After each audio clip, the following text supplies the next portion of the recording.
36 जिल्हे, 36 बातम्या. News G9 Maharashtra. उत्तर तुमच्या प्रश्नांची.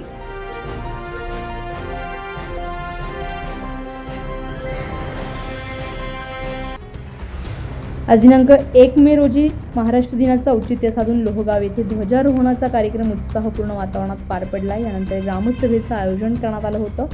ग्रामसभेमध्ये ग्रामस्थांना विविध विषयांवर मार्गदर्शन करण्यात आलं असून विशेषतः आरोग्यविषयक महत्त्वपूर्ण माहिती देण्यात आली आहे. यावेळी चिंचोली येथील सरकारी दवाखान्याचे कर्मचारी डॉक्टर वाघमोहन साहेब, RJ धोंडकर मॅडम व अहिरे मॅडम यांनी उपस्थित ग्रामस्थांना आरोग्याची काळजी कशी घ्यावी तसेच विविध आजारांपासून बचाव कसा करावा याबाबत सविस्तर मार्गदर्शन केले. कार्यक्रमासाठी माजी PSI अप्पासाहेब मनगटे, ग्रामसेवक, सरपंच, उपसरपंच तसेच मोठ्या संख्येने ग्रामस्थ उपस्थित होते.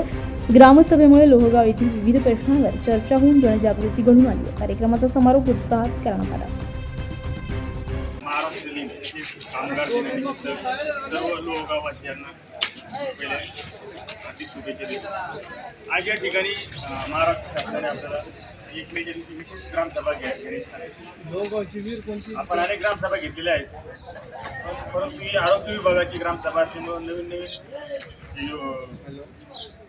योजना राबवलेली आहे, अभियान चालू केलेले महाराष्ट्र शासनाने, त्याविषयी आपण माहिती सांगणार आहोत. त्याच्यामध्ये कसं आहे की एक आपण गावाचा विकास करतो. आता आपण आपल्या गावात समजा गट्टू बसवले, त्याच्यानंतर सिमेंट रोडचे कामं केले, अंगणवाडी शाळा आहे, परंतु याच्यापासून गाव विकसित होत नाही. खऱ्या अर्थानं जर गाव तुम्हाला विकसित करायचं असेल तर प्रत्येक माणसाचं आरोग्य चांगलं असलं पाहिजे.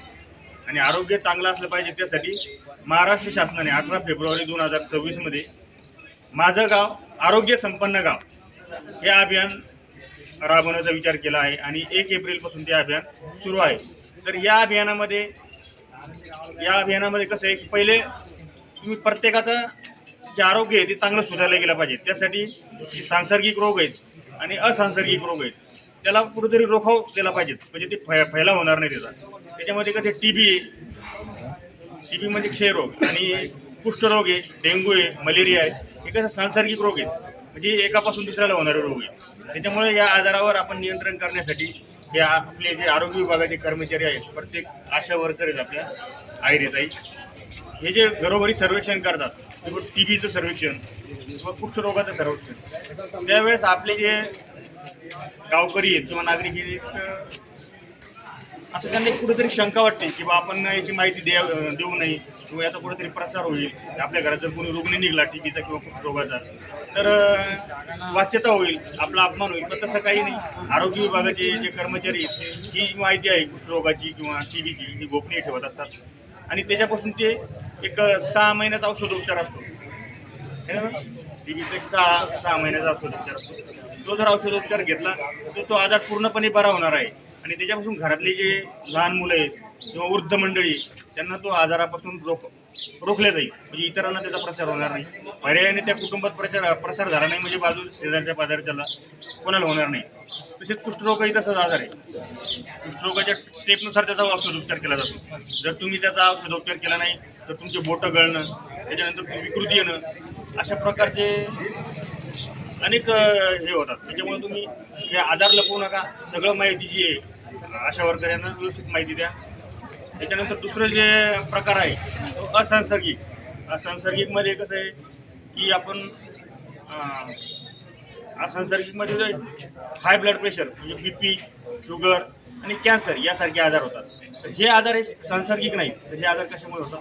तुमचं राहणसहान जे खाण्याची शैली त्याच्यामुळे होऊ शकतात. आता समजा सकाळी उशिरा उठणं, त्याच्यानंतर रोज मांस, मटण किंवा जंक फूड जे असतं की आपण हॉटेलमध्ये मॅगी किंवा नूडल्स जे खातो त्याच्यामुळं आपल्याला BPचा त्रास होऊ शकतो. BPचा त्रास झाला म्हणजे पर्यायाने आपल्याला अटॅक वगैरे होऊ शकतो. त्याच्यामुळे हे शक्यतो टाळा. तुम्ही सकाळी लवकर उठायचं, व्यायाम करायचा, त्याच्यानंतर सकस आहार घ्या. आता उन्हाळ्याचे सध्याचे दिवस चालू आहेत त्याच्यामुळे तिखट मसालेदार खाणं थोडंसं टाळा, म्हणजे तुम्हाला हे आजार होणार नाही. आणि यासाठी जर आपलं न्यूज G9 महाराष्ट्रासाठी सत्यम गवळी, कन्नड.